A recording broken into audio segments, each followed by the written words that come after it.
Rahmanirrahim. Assalamu alaikum. Today our topic of discussion will be the next two parts of the female internal genital tract. In previous lesson we have discussed the two parts.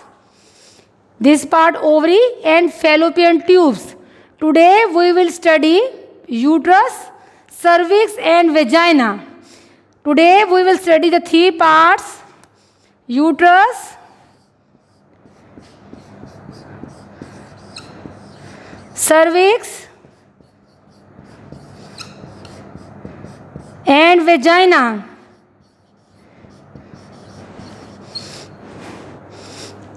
This part is known as uterus. The upper portion of the uterus is known as fundus. Fundus of uterus. Fundus or fundal part of the uterus. This portion is known as fundus. This part or this cavity is known as body of the uterus. Body of uterus.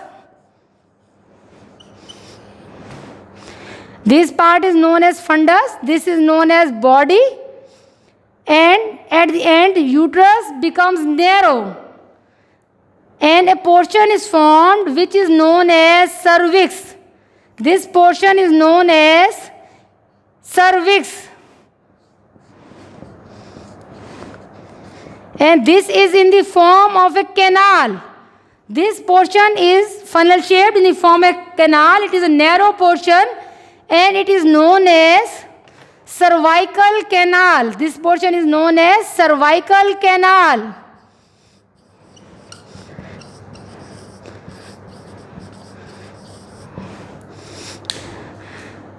Lower part of the uterus is connected to the cervix through an opening or an os. This opening or os is known as internal os. It is shown in the diagram, internal os.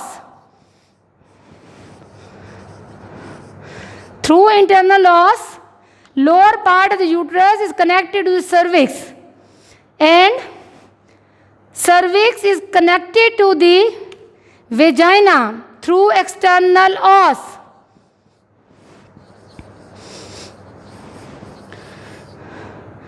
Through external os, cervix is connected to other part which is known as vagina. This lower part is known as vagina.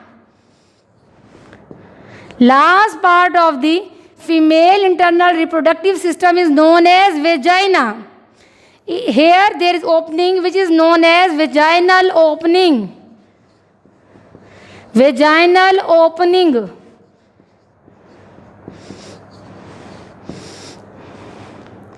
Cervical canal and vagina together form a canal which is known as birth canal.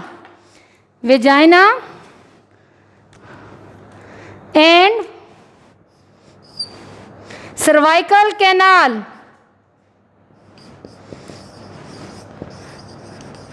Vagina and cervical canal together form a canal known as birth canal. This cervical canal and vagina together form a canal known as birth canal. As the name shows, birth canal helps in the birth of the baby or expulsion of the baby. This canal helps, birth canal, in the expulsion of the baby.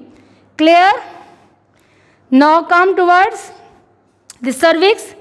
The part of the cervix, this portion of the cervix which is projected internally towards this part, towards the uterus, is known as endocervix.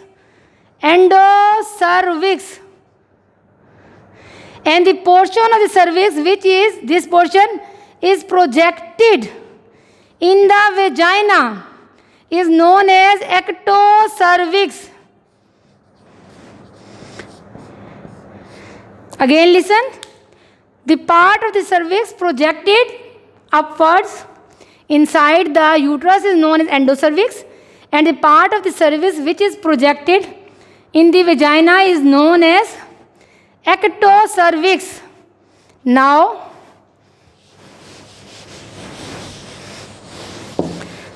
endocervix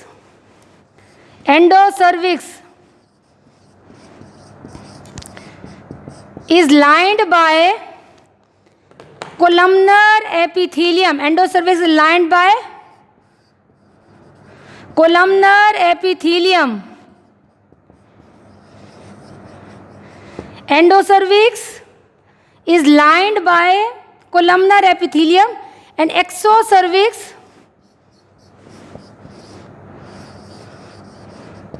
is lined by squamous epithelium.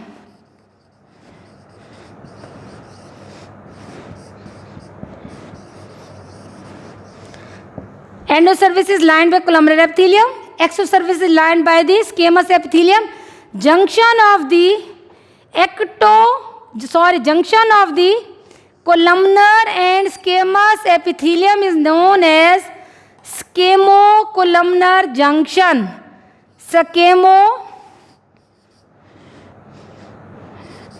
Scamocolumnar junction, or the point where columnar epithelium of endocervix is converted into the squamous epithelium of the exocervix. That junction or area is known as scamocolumnar junction. It is a very important site of CA cervix. It is very important site of the CA cervix, or in other words, CA cervix or carcinoma of the cervix occurs in scamocolumnar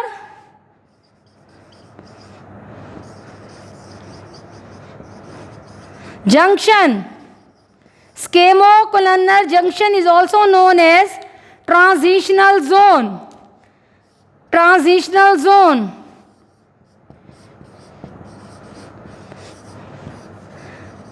Transitional zone is of clinical importance, that CA cervix occurs in the area of the transitional zone. I hope it is very much clear to you. Now come towards the walls of the uterus.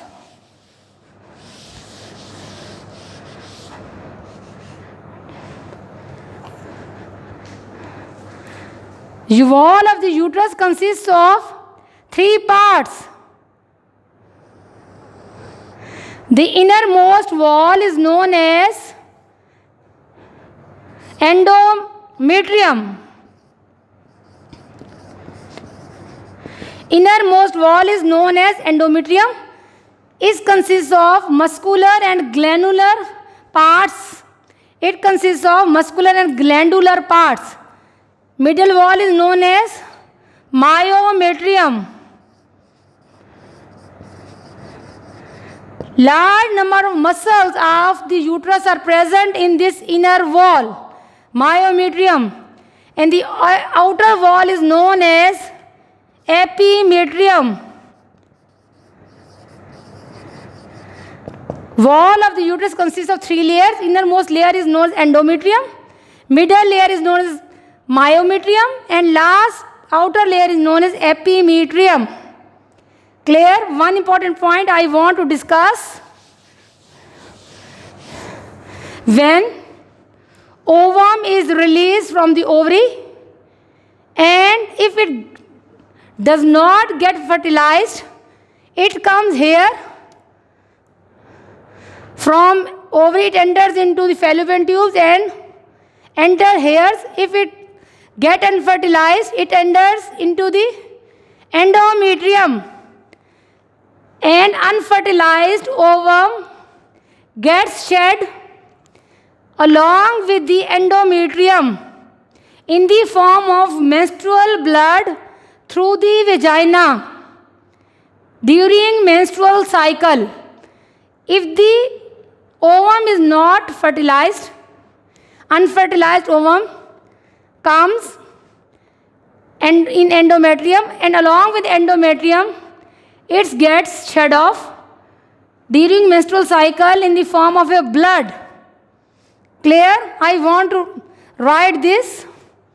Unfertilized egg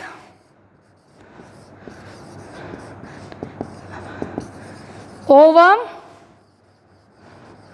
plus endometrium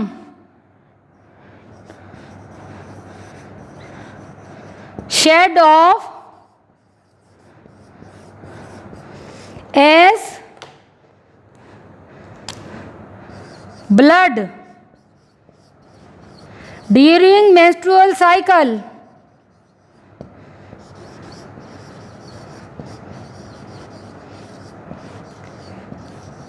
Through vagina.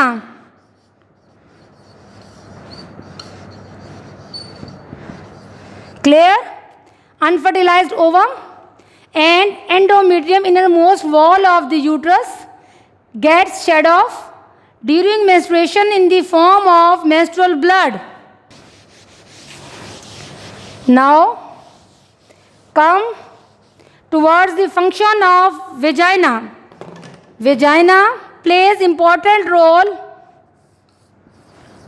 Vagina plays important role for insemination. Here semen enters from vagina. Vagina plays important role during insemination and during parturition.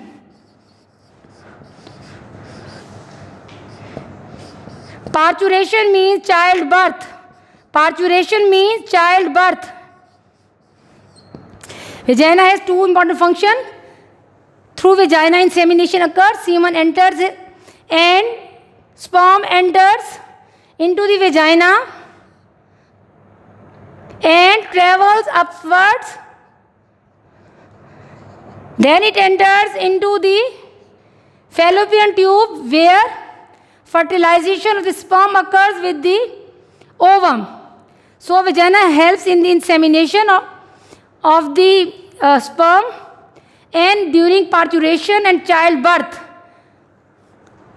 Students, if you like my video, then kindly like, share and subscribe my channel.